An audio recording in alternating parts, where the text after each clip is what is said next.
Halo semuanya, ketemu lagi sama gue Tommy. Dan di sini gue lagi megang dua mouse gaming budget wireless dari Noir coy. Setelah mereka sekian lama udah nggak ngeluarin mouse sama sekali ya. Dan dua mouse ini bisa bikin gue dengan pede bilang kayak gini loh kalau mau bikin mouse gaming wireless budget. Jadi ini adalah Noir S1 dan Noir E1 yang jatuhnya penamaan baru lagi dari line up mouse gaming mereka, dimana dulunya itu stay di line up M kayak M1 dan M2, sekarang udah nggak pakai MM-an lagi. Dan penamaannya ini lumayan unik ya, karena memang yang S1 itu ambidextrous, jadi S-nya itu akronim dari simetris, sedangkan yang E1 itu E-nya akronim dari ergonomis. Cukup fitting lah namanya.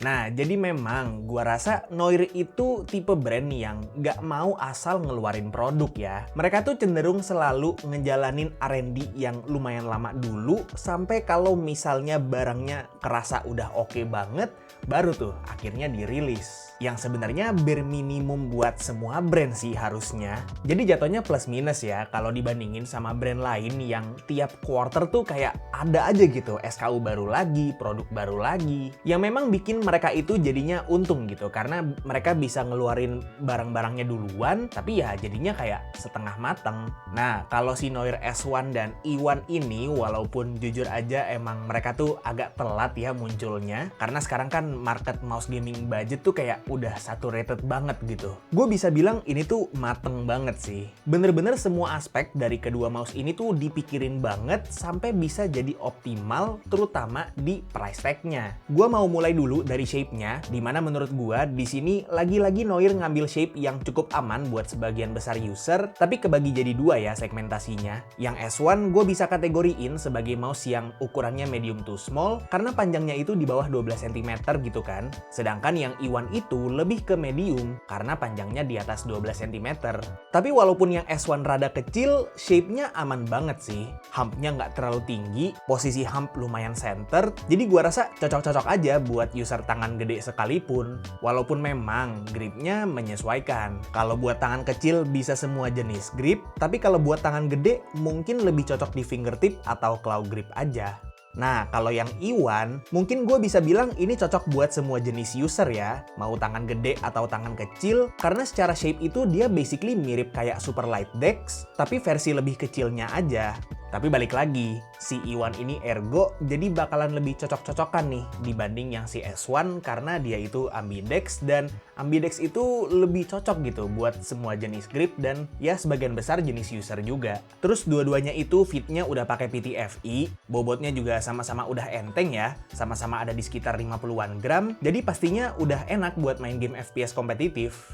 Yang bikin gue bisa bilang kedua mouse ini mateng itu karena memang kedua mouse ini pastinya ya ODM lah ya. Tapi Noir tuh selalu pilih molding yang mantap gitu, termasuk di kedua mouse ini. Karena secara build quality, kedua mouse ini solid banget cuy. Ditekan-tekan nggak ada flex yang parah, nggak ada creaking, semua tombol juga snappy, termasuk side buttonnya yang minim banget pre dan post travelnya. Jadi gue lumayan impress sih. Switch-nya juga tetap dikasih yang lifetime-nya lumayan lama. Dia sama-sama pakai Huano Blue Dot yang lifetime-nya up to 50 juta klik. Jadi nggak dikompromiin sama sekali.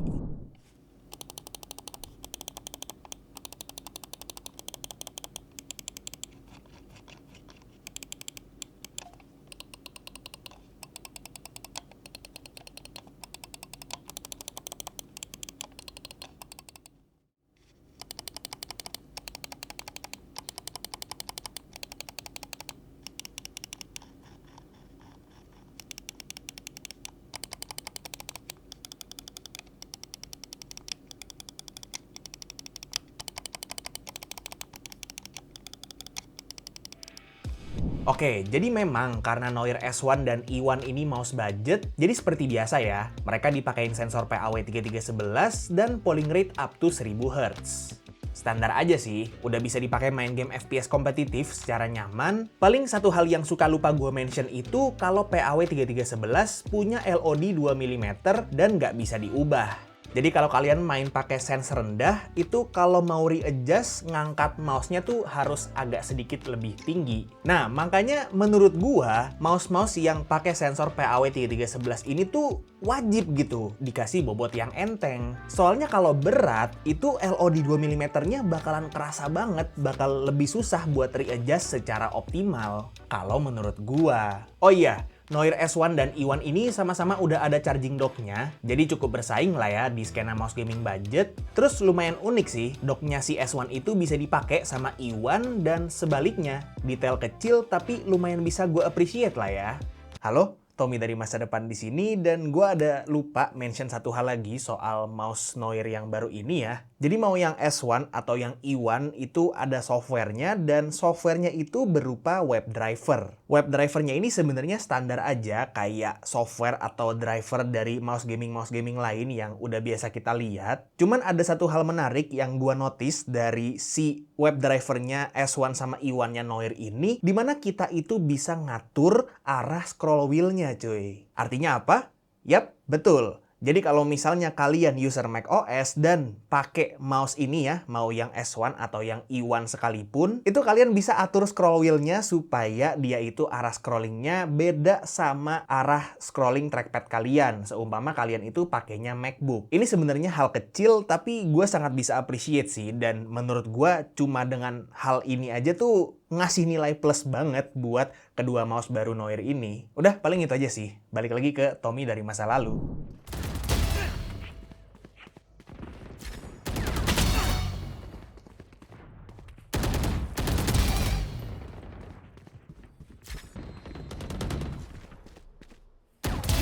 No more. Down.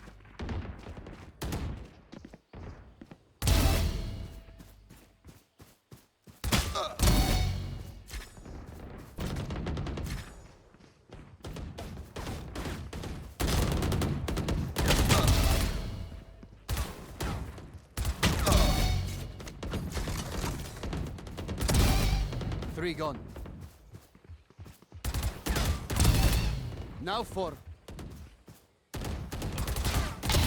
Neutralize.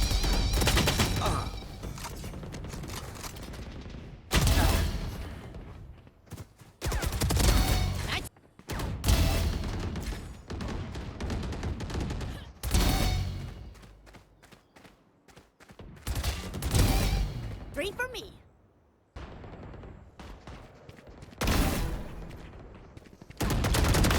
Enemy down. Oke, jadi Noir S1 dan I1 ini bakalan launching dengan harga 299.000 aja. Udah termasuk sama charging docknya, plus di paket pembeliannya kalian bakal dapat custom grip tape juga. Tapi memang harga ini cuma bakalan berlaku di 2 minggu awal mereka rilis aja. Karena setelah itu harganya bakal balik ke normal di 349.000. Dan itu harga khusus pembelian di website mereka aja. Jadi nanti bakal gua kasih tuh link pembelian di websitenya di deskripsi di bawah. Kalau menurut gue sih di harga 299.000 ini oke banget ya. Bahkan bisa gue bilang secara price to performance kedua mouse ini nomor 1 di harga 299.000. Kalau udah harga normal, saingannya agak banyak nih. Ada kayak si Vortex Series Ignix, terus Moxanic Lumi, terus ada si Pressplay Atlas juga. Jadi saran gua buat kalian, itu yang pertama, belinya kalau bisa di website karena harganya lebih murah kalau misalnya kalian beli di marketplace. Yang kedua, kalau bisa belinya di promo launching karena seperti yang udah gue bilang tadi, kalau di harga 299.000, si Noir I1 dan S1 ini bisa dibilang kayak mouse terbaik lah secara price to performance-nya. Dan yang ketiga, kalau misalnya kalian memang kekeh mau belinya tuh di marketplace aja, saran gue ya kalian coba tunggu ada voucher marketplace dulu yang bisa bikin harganya itu ngedrop jadi sekitar di bawah 330 gitu. Jadi kayak 329.000, 319.000, pokoknya di 300 ribuan kecil aja lah ya. Atau kalau bisa malah di bawah 300.000 kalau dapet. Nah, Saran gue buat Noir-nya, itu kalau bisa dengan molding si Noir E1 sama S1 ini, mungkin bisa lah dibikin yang versi flagshipnya. Let's say misalnya dikasih sensor pastinya ya minimal PAW3395 gitu kan. Terus polling rate-nya juga dikasih kayak up to 4K aja kayaknya udah cukup. Coatingnya dibikin drippy, terus dikasih chipset Nordic. Terus udah deh, kasih harga di sekitar 600-700 ribuan, itu gue rasa bisa banget sih nguasain pasar mouse gaming brand lokal. Soalnya ini moldingnya udah mantep banget pak. Ini kayak pas gue pertama kali pegang ya, sampai sekarang pun gue ngerasa ini build quality-nya udah solid banget. Shape sama bobotnya juga udah pas ya, terutama yang E1 ini keren banget. Dia bisa mirip banget nih ya sama Superlight Dex ya. Nih, cuma beda di ukurannya aja, si E1 kayak lebih kecil. Jadi sayang aja sih kalau misalnya cuma dibikin yang versi budgetnya aja. Tapi kalau menurut kalian gimana soal si Noir S1 dan Noir E1 ini? Apakah menurut kalian udah oke di harganya atau ada pilihan mouse lain yang menurut kalian lebih worth it buat dibeli? Coba komen di bawah. Oke, paling segitu dulu aja untuk review singkat gue terhadap kedua mouse terbaru dari Noir ini. Link pembeliannya seperti biasa udah gue taruh di deskripsi di bawah semua, dan pastinya semoga video ini bermanfaat buat kalian semua. Like kalau kalian suka videonya, dislike kalau nggak suka, dan jangan lupa untuk subscribe supaya kalian nggak kelewatan video gue yang selanjutnya. Kita ketemu lagi di video selanjutnya. It's been by Tommy, and as always, peace out.